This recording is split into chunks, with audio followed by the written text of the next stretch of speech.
यह कहानी महाभारत के समय की है। एक बार भगवान कृष्ण और अर्जुन कहीं जा रहे थे। रास्ते में उन्होंने एक ब्राह्मण को भिक्षा मांगते हुए देखा। अर्जुन को उस भिखारी पर दया आ गई। उन्होंने स्वर्ण मुद्राओं से भरी एक पोटली उसको दे दी। ब्राह्मण अपने सुखद भविष्य को देखने लगा, पर दुर्भाग्य तो मानो उसका पीछा ही नहीं छोड़ रहा था। राह में एक लुटेरे ने उसकी पोटली को छीन लिया। ब्राह्मण फिर से भिक्षा लेने में लग गया। दूसरे दिन अर्जुन ने यह दृश्य देखा तो उन्होंने इसका कारण पूछा। ब्राह्मण ने अर्जुन को सारी घटना कह सुनाई। अर्जुन को फिर से उस पर दया आ गई और इस बार उन्होंने उसे एक अमूल्य मोती दे दिया। ब्राह्मण मोती लेकर घर पहुंचा और चोरी होने के भय से उसने उसे एक पुराने घड़े में छुपा दिया। दिन भर थका रहने के कारण उसे नींद आ गई और वह यह बात अपनी पत्नी को बताना भूल गया। अगले दिन उसकी पत्नी जब पानी लेने के लिए निकली तो उसके घड़े में छेद हो गया था और वह उस पुराने घड़े को लेकर पानी लेने के लिए निकल पड़ी। जैसे ही उसने उस घड़े को पानी में डुबोया, वह मोती धारा के साथ बह गया। ब्राह्मण को जब यह पता चला तो वह अपने भाग्य को कोसता हुआ फिर से भिक्षावृत्ति में लग गया। कृष्ण और अर्जुन ने जब उसे इस अवस्था में देखा तो उसका कारण पूछा। अर्जुन सारे वृतांत को सुनने के बाद बहुत परेशान हो गया और सोचने लगा कि इस अभागे ब्राह्मण के जीवन में तो सुख है ही नहीं, पर प्रभु की लीला तो अपरंपार होती है। ऐसा ही कुछ हुआ। उन्होंने इस बार ब्राह्मण को 2 पैसे ही दान में दिए।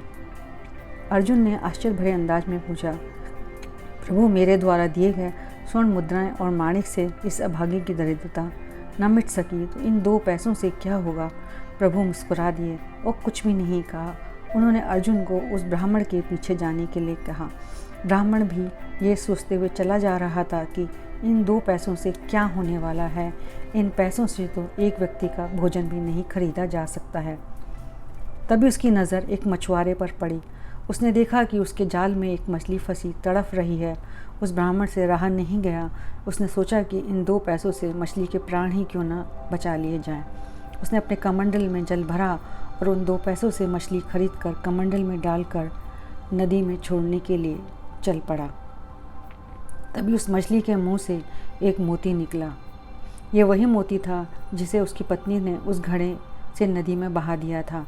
ब्राह्मण खुश होकर चिल्ला पड़ा, मिल गया मिल गया। तभी भाग्यवश वो लुटेरा भी वहाँ से गुजर रहा था जिसने उससे स्वर्ण मुद्राएं लूटी थीं। वह डर गया और उसने सोचा कि यह ब्राह्मण कहीं राजा से उसकी शिकायत न करके उसे पकड़वा दे, और उसने तुरंत वो लूटी हुई मुद्राएं उस ब्राह्मण को वापस कर दी। अर्जुन ने पूछा, प्रभु ये कैसी लीला है? श्री कृष्ण ने कहा, अर्जुन यही सोच का अंतर है। जब तुमने स्वर्ण मुद्राएं और माणिक दिए तब उसने मात्र अपने सुख के बारे में सोचा, पर जब मैंने उसे 2 पैसे दिए तब उसने दूसरे के दुख के बारे में सोचा। इस कहानी से हमें शिक्षा मिलती है कि जब हम दूसरों की भलाई के बारे में सोचते हैं तब हम ईश्वर का कार्य कर रहे होते हैं और ईश्वर हमारे साथ होते हैं। दोस्तों, यदि आपको ये मेरी कहानी पसंद है तो आप मेरे चैनल को लाइक करें और सब्सक्राइब करें। Thank you for watching my video.